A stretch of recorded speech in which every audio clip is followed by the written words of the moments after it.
Para saan to? Bakit may ganito kayo? For ATV po namin, sir. ATV? Magkano rent ng ATV? 45 minutes, 1,000 pesos po. 45, 1K. Saan ako makakarating yan? Meron po kaming trail dun sa baba.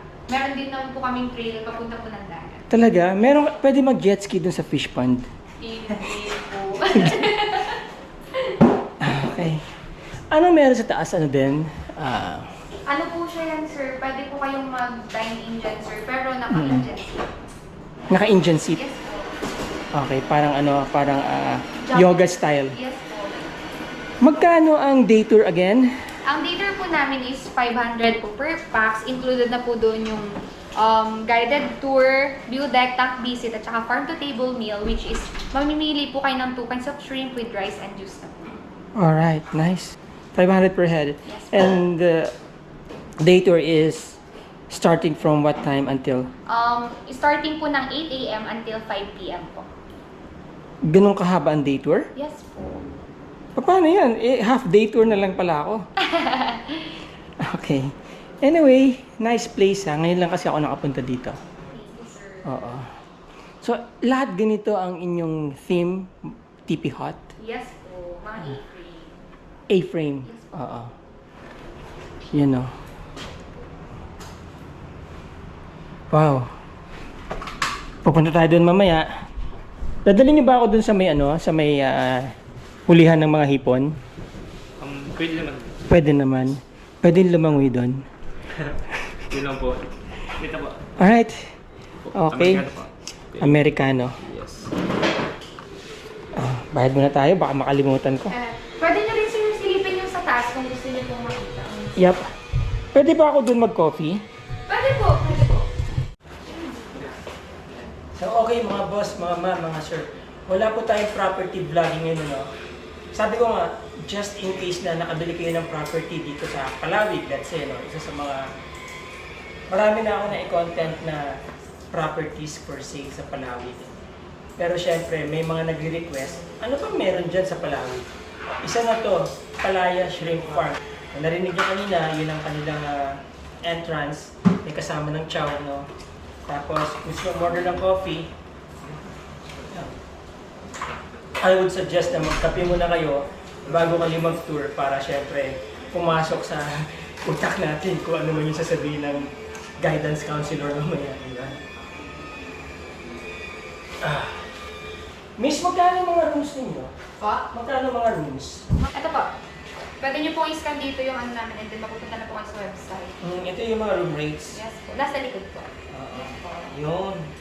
Yung cabin one po namin is good for 8 packs, maximum of 10 with additional people, which is 500 per person. Yung cabin 2 naman po namin at saka cabin 3, good for 10 packs, maximum of 14 with additional Magkano people. rate? Let's say good for 10 packs. Ang good for 10 packs po namin is pag weekday 16, pag weekends 20 po. 20 pag weekends. Yes, po. Oo. Kasama na po doon yung breakfast, may breakfast na po. And then, Hipon syempre. po, Yung breakfast. meron naman po kami yung ino-offer na pork longganisa, Okay. tocino, daing na bangus, Wala bang shrimp longganisa? shrimp bites, sir. Yes. Miss, ano yung mga included sa tour again aside from food of course? Sa tour po namin, pupunta po kayo sa view deck, which is doon po i-explain yung i-orient po kayo about po sa Palaya Shrimp Farm, kung paano po pinapalaki yung hipon namin or anong klase ng hipon namin, ganun sir. Tapos po, kung balak nyo naman pong magdala, may magtuturo po sa inyo or mag-guide ng tamang paghuli po ng... Tapos pakakawalan ulit yung shrimp. Hindi na po, Hindi babayaran nyo Babayaran na yun Yes kung ilan po. na mahuli. Magkano per kilo? Per kilo po namin, pagdala 600 pesos po, pagpahuli naman po 570. 570. Pagpahuli? Yes po, pag ang manguhuli po yung staff namin. Pero pag kayo po yung manguhuli, 600. Kasi because of the experience. Yes, sir. Usually isang tapon ilang kilo? Meron po kami ditong naging gas nung last month pa po sir. Babae siya sir. Isang tapo niya sir, 13 kilos. Ano Binayaran niya po 6,000 plus? Yes po. Wow. Next time na lang. Sige po sir. Di ba? Coffee sa magandang panahon. Nakisama panahon sa atin, mga boss, mga ma'am, mga sir. Meron sila mga A-frame na rooms dito, no? Okay. So very nice, oh. Ganda. Ay, sorry. Parang Scandinavian ang kanilang theme, no? It's a combination of gray, black, and white. Very simple, very elegant. Now, dito meron silang anong tawag dito? Bonfire place po. Yan. So, yan. Kapag gusto nyo pala mag-bonfire dito, yun, no? Tapos, pwede na mag-ihaw dyan. Yes po, pwede pong mag... Mhm. Ito yung kanilang A-frame na rooms. Maganda, ha? So, basically, isang ganyan lang yan. Tapos, ilang bed sa loob. Meron po tayong double bed sa master's bedroom, then may mga loft, sa loft area po, nasa 7 7 heads. 7 po. Yes po. 7 packs. Oo. 7 packs. Yun, part pa rin to ng farm. Yes po. Nice. So, merong mga mesa sa loob, no? Then, may magagamit na kayong ref. Yun, sabi nga, may loft. And then, exclusive tong swimming pool ninyo. Actually, yung isang area, bawat isang ganito, ay meron na kayong, lahat ba ganito? Yes. Yeah, outdoor kitchen, ang tawag dito, Dining area. parang ito yung pinaka-kubo-kubo nila, gazebo, alright? And then, Patio po tayo dun. may patio pa doon. Yun, no? Tapos, shower area. And then, meron silang, what was it? Ha? CR po. Toilet. Yes po. Oo. Tapos, yun. So, kapag pumunta ka sa lugar na to, talagang marirelax ka, mga boss, mga ma'am, mga sir. Yung kanilang ginamit dito is wood plastic laminate yata to, WPC. Ganda ng pool, oh. May ilaw yan sa gabi, ano? Yes. Yan, ano? So, pa-slide siya. Infinity and beyond, you know. Ano yung may mga hipon dyan? Isda po sir. Ano mga isda? May mga bungus po. Nagsiserve kayo ng bangus dito? Yes po. Talaga? Pwedeng manghuli yung guest ng bangus dyan. Sa ngayon po, hindi pa po. Pero, Wala po. ano yan, bago nyo palang sinisimulan? Yes po. O dati na yan? Dati po, iba pong may-ari. Ngayon na-acquire nyo na. Gagawin yung parang bangus naman, aside from shrimp, meron din kayong bangus. Okay. Nice, ang ganda. So basically lahat ng rooms pare-pareho, no? May nakikita ko doong may view deck din yon. Pavilion po namin. Pavilion. Yes. Now, mga boss, mga ma'am, mga sir, no? Kung gusto niyo makita kung magkano yung rate nila dito, no? Check nyo lang yung website. Ano website nyo? Aya Farm Resort. Doon po makikita yung mga Rates. rate po ng cabins, then kung ano po yung mga... Itsura. Yes po. Ang check-in time, 2 p.m. po. 2 p.m. ang check-out time, 12 p.m. 12 p.m. Alright, so ito, oh. So naka-enclose yung bawat isang kubo, bawat isang area, no? Tapos meron silang kitchen dito. Libre na bang gamit? Libre na gasol sa rate? Yes po. Kasama na po sa inclusion ng cabin po yung paggamit ng mga lugar. Then wala po kaming corkage sa mga pagkain po na dadalhin ng Alright. Now, saan mo ako dadalhin? sa view deck po tayo, sir. Sige. Anong year to na-establish? Pandemic po. Wow.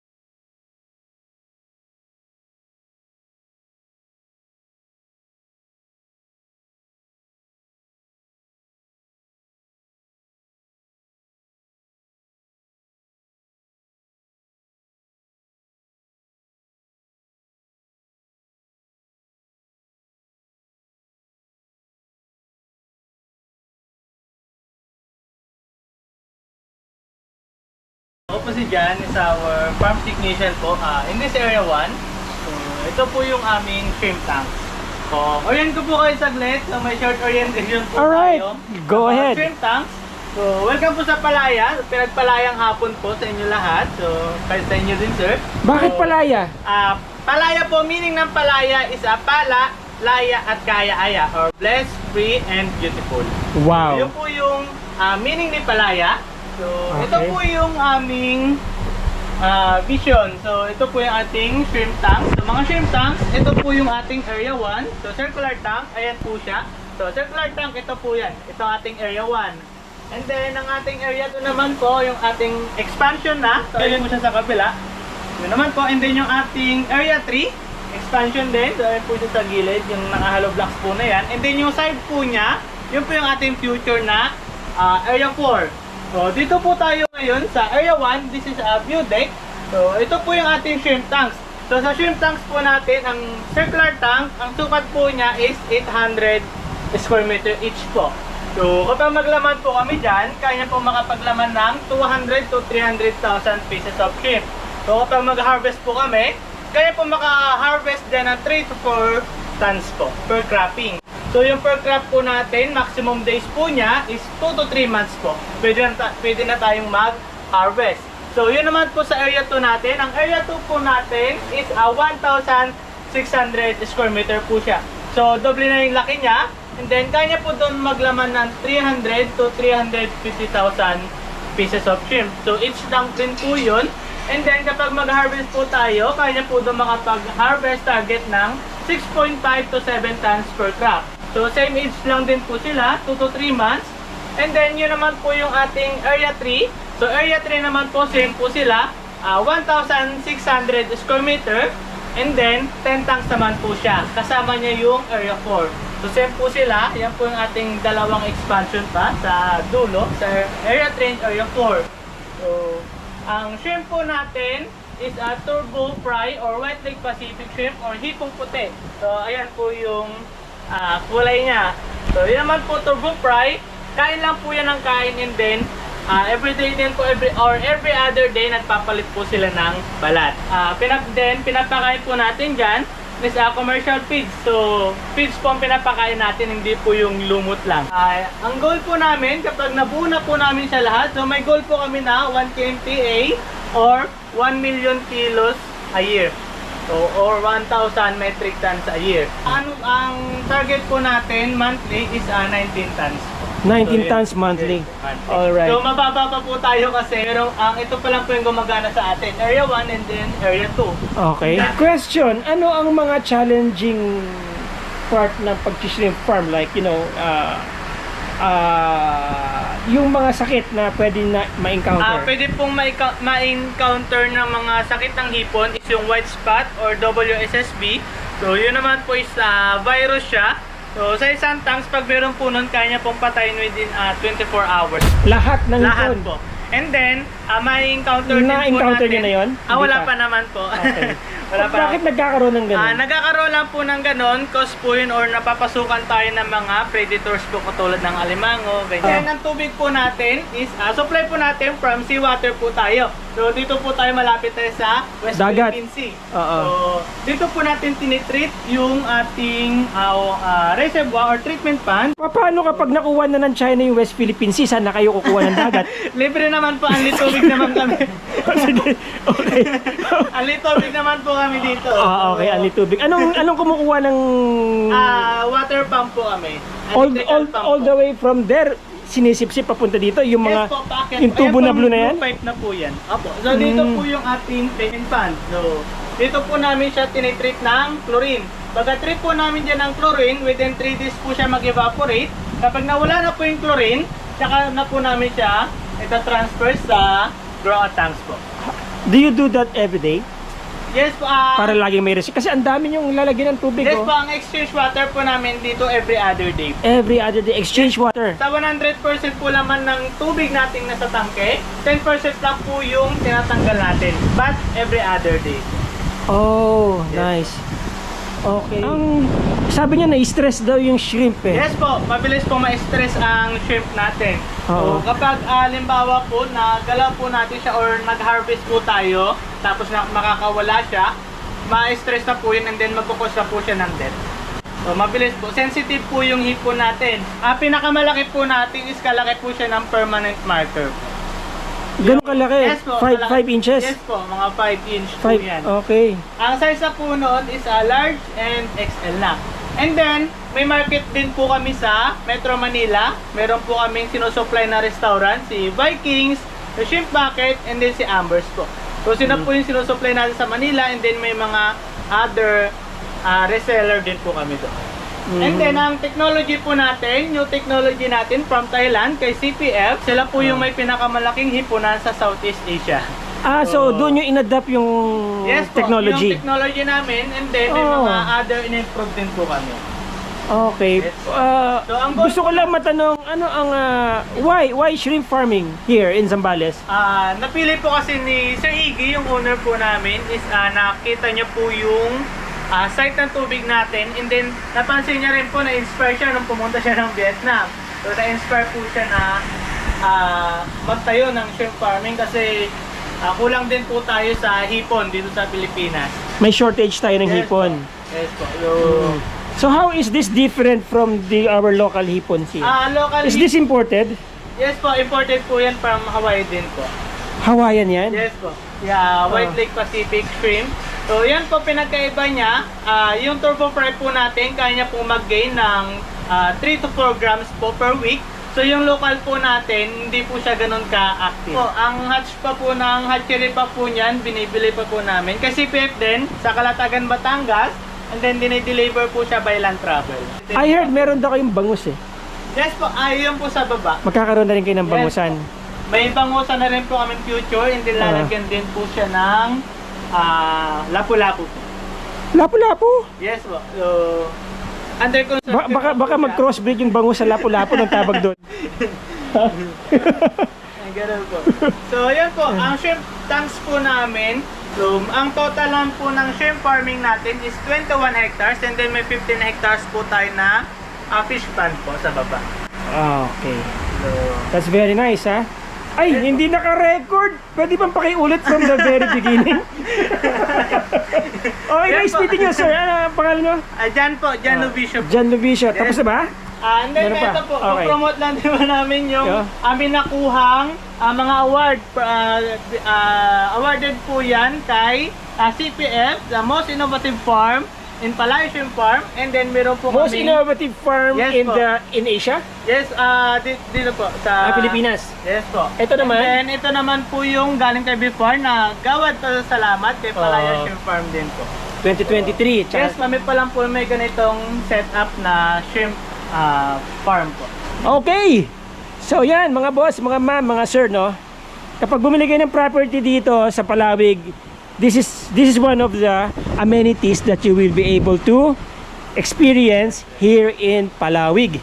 Once again, my boss, maraming salamat sa iyo. Napakabuti mo. Sana wag ka pa kunin ni Lord, di ba? Sir, again, Jan? Jan po. Jan Novicio po. Jan Novicio. Taga saan ka? Tiga dito lang din po Palawig. And then, open naman po kami every Monday and then hanggang Sunday po. Open po kami ng day tour and then walk-in. Okay. So, alam mo, wag daw kayo masyadong open kasi nagiging close.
Okay. Miss, Yes po. hindi ba bawal magkamay dito? Hindi po. May hugasan na po na kamay sa may. Okay. Ang lalaki ng hipon nyo, ah. Large size na po kami yun, sir. Large size. Yes po. Oo. Swerte ko naman. Yan, eh. Time namin sir. Talaga? Tapos may libreng red tea. Yes po. Inclusive na po doon sa 5 Wala bang ano? Ano na lang sana isang ganyang emperador, wala ba? So, ayan na nga ang katapusan, mga boss, mga ma'am, mga sir. Busog pa ako niyan, ano? Alright, so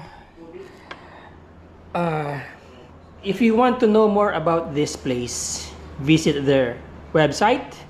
Website, please. Anong website nyo? www.